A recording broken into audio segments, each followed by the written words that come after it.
Since 2014, Flint, Michigan has been synonymous with tainted water. 5 years on, city officials are still struggling to make the water safe for all its residents. John Yang went back to see what's changed and what hasn't.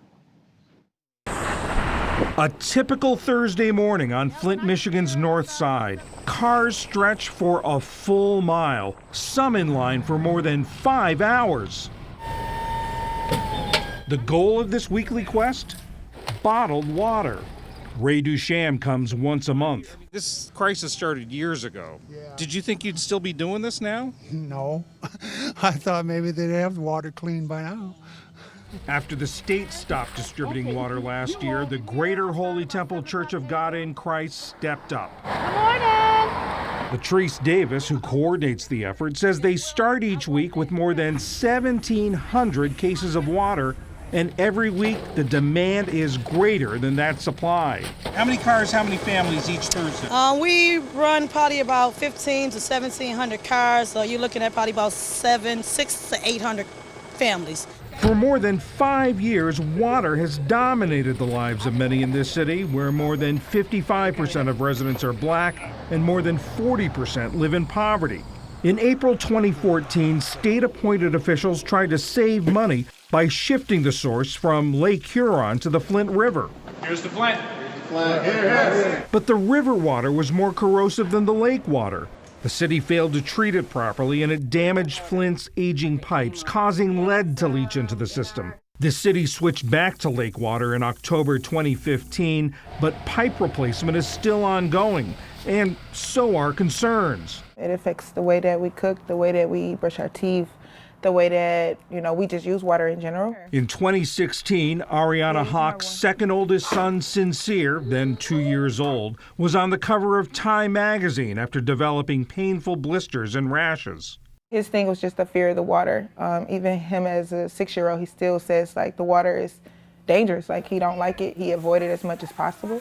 Despite officials' assurances at the time that the water was safe, Hawk blames herself. I'm his mom. I should have been protective. I should have knew better. I should have been educated more, and this wouldn't have happened. Although her 4-year-old daughter Aliana doesn't have symptoms, blood tests show she has high lead levels. It's devastating. It's very hard to deal with on a daily basis. It's hard to even just deal with as a parent, because sometimes I feel like I could do better, but it's not my fault that the water is like this. It's not something that I asked for. It's not something that I chose for my kids. Tell them, come on, sisters. Come on, sisters. Across town, Maxine Onstadt's 7-year-old son Max was diagnosed with autism in the midst of the crisis.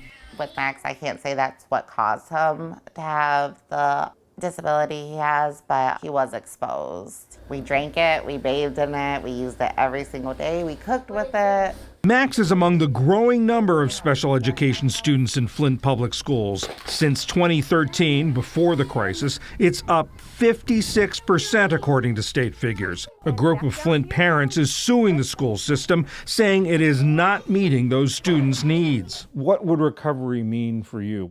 Recovery for me would be my city recovering. There's nothing more that anybody can do for me and my family at this point.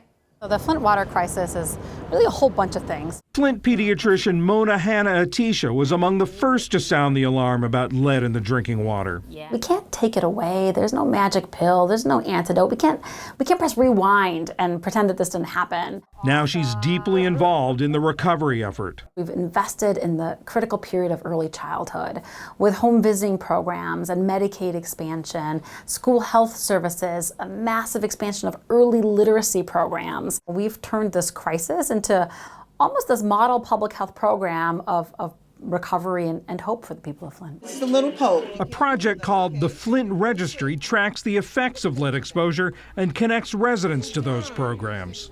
Flint was a thriving city, and it can be a thriving city again, and we're on that road. We're headed that way. Flint Mayor Karen Weaver beat the incumbent at the height of the crisis. We need to get the help that we deserve so we can have a full recovery. And for some, that full recovery, we don't know if it will come. If you've lost a loved one, if you have a child that's been, damaged, you're going to deal with that for the rest of your life. She expressed frustration that this summer criminal charges were dropped against officials. including manslaughter for at least a dozen deaths from Legionnaire's disease believed linked to the water crisis. The new Michigan Attorney General said her predecessor had botched the investigation, so she was starting all over again. If it had been a shooting, people would be locked up. Well, we had killings that took place here in the city of Flint, and no one has looked at it that way. The city no longer takes its water from the Flint River, and it's begun to replace its lead and galvanized steel water pipes. But rebuilding the shattered public trust is likely to take some time. It's a wound that seems to run deep. You're supposed to be able to trust these people in power, and we were bamboozled by them. Are you angry?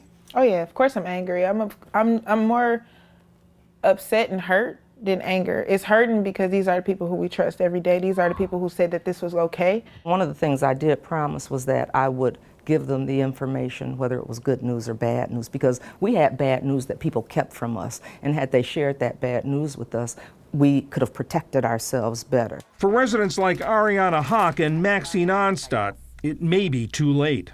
I mean, it almost sounds like there's some parts that you just don't think you can recover. We wake up, we brush our teeth with bottled water, we drink bottled water. If we're out of bottled water, it's pack back up, let's get in the van and go get some more bottled water. We're still fighting for us to have a healthy and safe life. Things in Flint are not better. Nothing has changed for us. This has become our reality, which is not right. A reality for them that no amount of pipe replacement or reassuring words is likely to repair. For the PBS NewsHour, I'm John Yang in Flint, Michigan.